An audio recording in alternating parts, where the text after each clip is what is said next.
welcome to another Coffee with Kilroy. Grab a cup of Joe, Java, or whatever you like to drink, and join me with a little chat. Today I'm going to do something a little bit different. I'm not going to do a book review or a page through. I'm going to do a movie review, or actually a series review. I just got done watching the Amazon original. I don't know if you can see that very good there. The Legend of El Cid.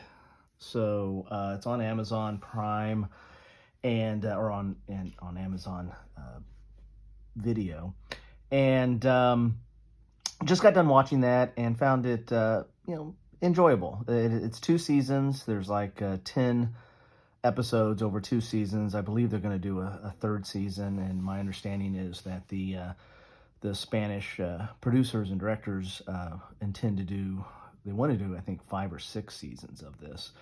And it's basically following the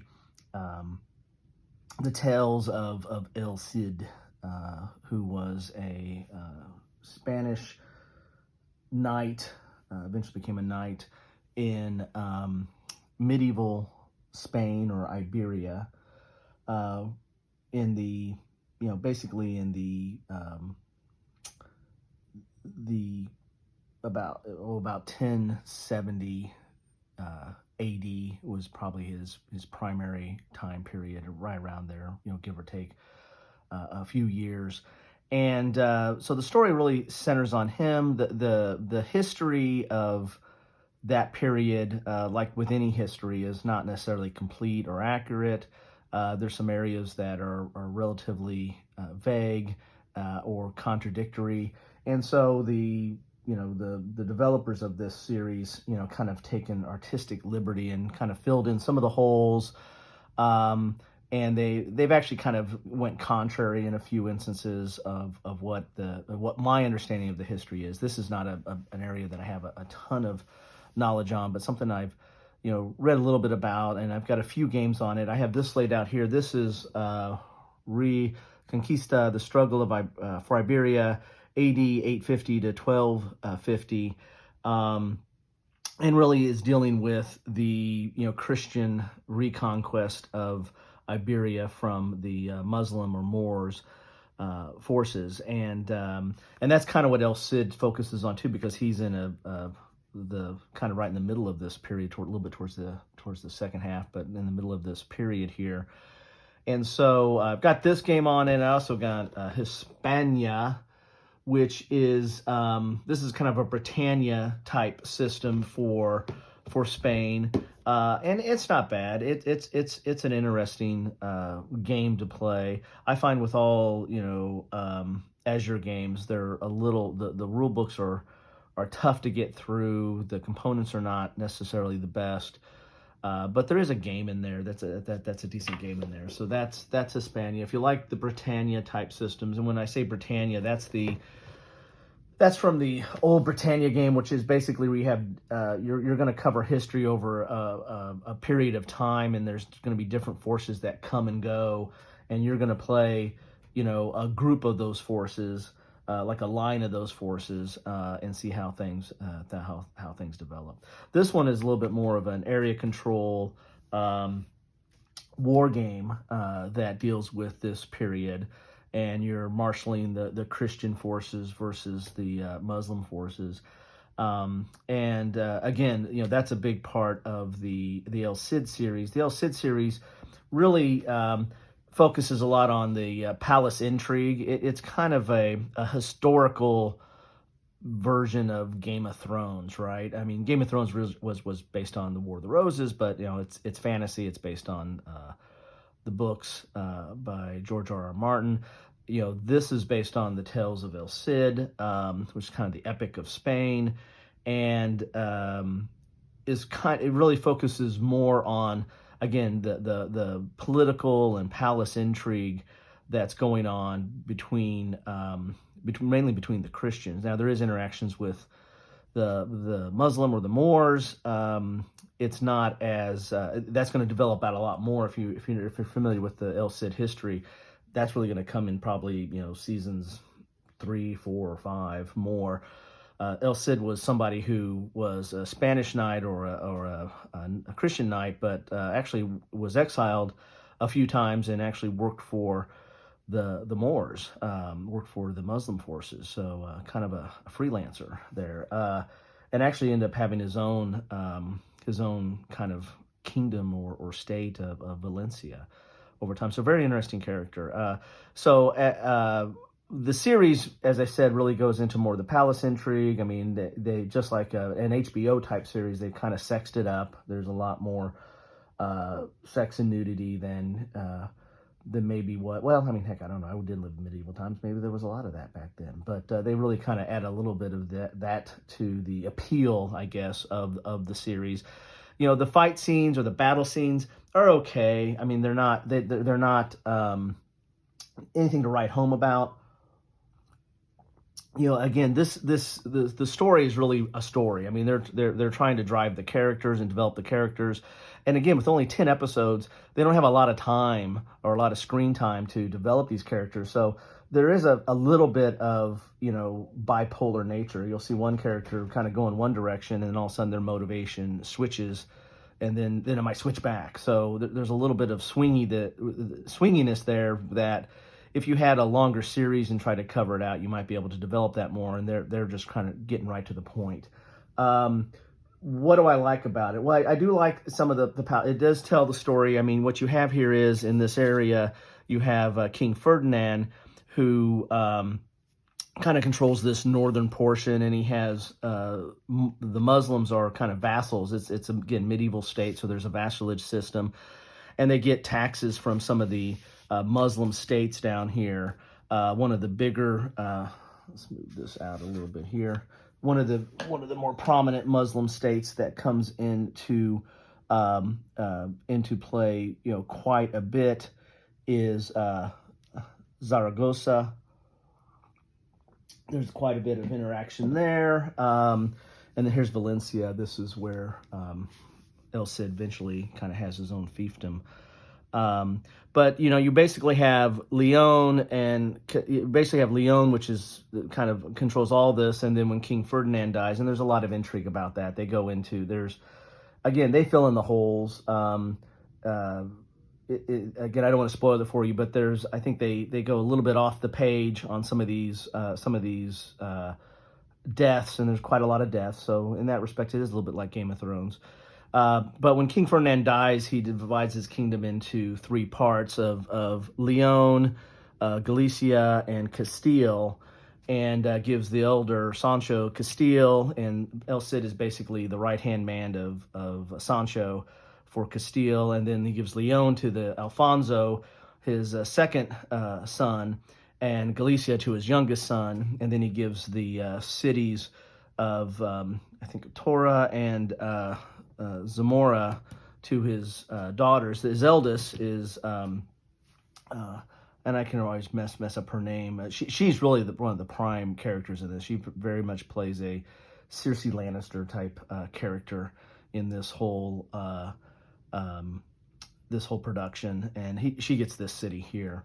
And actually, the season 2 ends with, spoiler alert, ends with the siege of, you know, they're just starting to siege this city, which, you know, is based on historical records in that regard. But there's a lot of interaction between, you know, the brothers and the intrigue of the brothers and the mother, Sancha, and the father Ferdinand.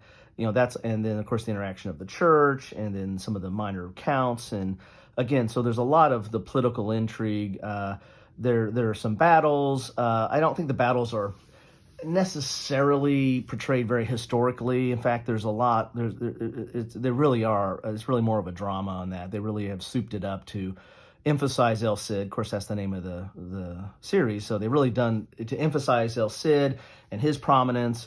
And so he's everywhere. And so some of this, I think he was around a lot in this time period and was very important in this time period. But I mean, you know, they've wherever they can insert him and make him, you know, the star of the show, they have done that. And I'm not saying that's necessarily ahistorical. I'm not buying it. I don't know how historical that was. But it does make for interesting TV. And if you want to see something from a medieval period, especially in a medieval Spain, which is, or Iberia, there's not a lot out there on that. And this is interesting in that regard. I think some of the scenery and the castle and keep scenes are generally okay. The battle scenes are okay. The storyline's interesting. There's some comic relief that's put in there. Again, I won't spoil that too much, but when Sancho eventually gets married, that's kind of one of the big comic relief areas that they bring into the whole mix. And I mean, it actually got a chuckle out of me. I don't know if I just got wore down but it actually got a chuckle out of me. Again, it's more of kind of a Game of Thrones-ish type series or drama type series that's really focusing on the politics. So again, this is a game here. Reconquista here is, see that there? There is El Cid himself. He comes into play. Let's see if I can move this down a little bit here. He comes into play on turn 9, which is 1050 to 1075 AD, which is, again, right around his sweet spot. Then he leaves on turn 10. So he's only on there for 2 turns. He's got like a +2 modifier to combat, so he is pretty good on combat. But I mean, he, in the grand scheme of things, he's just a pip on a die as far as where he fits into this historical period that they've put out here. And you've got general forces, like here's the forces of Leon or Arias and Leon, and then you've got Castile. So, and then you have several of the Muslim forces, and then some of the other minor forces that have kind of pop up from time to time. And eventually, I think they probably get into the Amalravid. God, I'm horrible with pronouncing names. Which comes in this later period, right in here, turns 15 and 16, and they come up from Northern Africa. Get the map up here. They come up from Northern Africa. I can't say come up from Northern Africa and kind of they kind of do their own reconquest of Iberia. And again, that's the new game, the new Levy series that's coming out. There was the Nevsky, which is dealing with the Levy series, which is really kind of a unique system that really focuses on operational combat or operational warfare in medieval times. There's the next in that series is coming out, which deals with this period, really here. Turns 15 and 16 over here. I think it's like the 12, or maybe it's dealing with a little bit. I can't remember if it's dealing with the 1235 or if it's deeper into this period, but it's dealing with their reconquest of Spain, but at an operational level. This is kind of more at a strategic level. It's more area control, and you're kind of controlling areas. There's victory points for the areas and the like. And so you can see there's a lot of charts here. This was a S&T magazine game that, again, I have a fondness for magazine games, not necessarily for their playability, but mainly for their topics. They cover these topics like this, which is not covered. There are other games out there, but this topic is not covered as robustly as the Bulge or Gettysburg or Stalingrad or anything like that. So I do kind of like games that do cover that. So I am looking forward to that new Levy series that's coming out from Vokoruki on this kind of period. It's kind of after this period. This covers this aspect, which is mainly the Christians trying to take this back, and this is going to cover a little bit of a push by the Muslim forces of Northern Africa trying to take it back for Allah. So there you have it. That's what I wanted to talk about today. Kind of talk about that series. Would I recommend the series? Yeah, I'd recommend that series. I found it interesting. If you're offended by, some gratuitous sex and nudity, and again, it's not every scene, but there is some in there. You might want to stay away from that. But I found it interesting. The story was interesting. I thought the story was intriguing. You kind of did get into the characters. To me, a good sign of any kind of movie or series or TV kind of production is are you rooting for some of the characters, or more importantly, do you end up hating some of the characters? You kind of go, God, I don't like that. I don't like that guy. I don't like that girl. And I find that a lot. There's some characters that you really just start to despise, and so that, to me, that's a sign of a decent production, right? I mean, I've always found that if a movie makes you feel anything, then it's accomplished something. And so I find myself kind of, I questioning some of these guys, like, why are you changing sides so quickly, or changing your mind so quickly? Again, I think that's due to the shortness of the time period that they have to do the production. But more often than not, I'm finding myself, God, I don't like her. I don't like what she's getting ready to do. I don't. That's ridiculous. Or why is he doing that? And rooting for them when they overcome some of their obstacles or challenges or battles. So, if you got some time, it's only 10 episodes. Again, I think they are going to do a third season.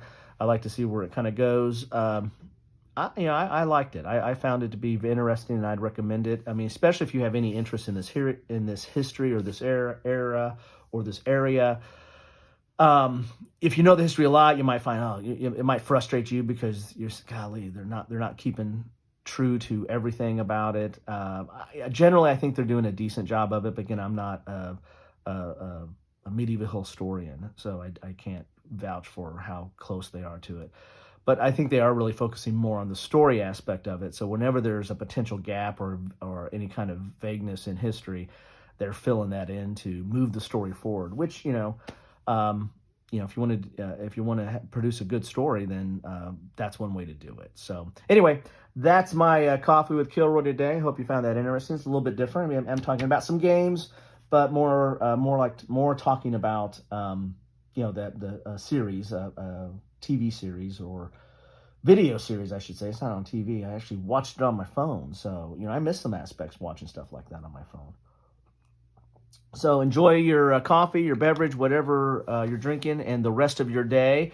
But I thought I'd just share this with you. And as always, hey, well, before I say that, if you have any comments, if you've seen the series, if you played this game, you've played Hispania, if you've seen that series, feel free to put your comments in. What do you think about any of this? You might think that, God, you might not think it's worth your time at all, and say so, drive people away from it. I thought it was interesting. I thought it was worthwhile to watch.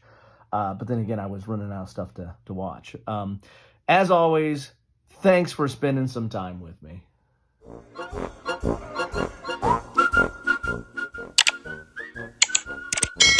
Thanks for watching.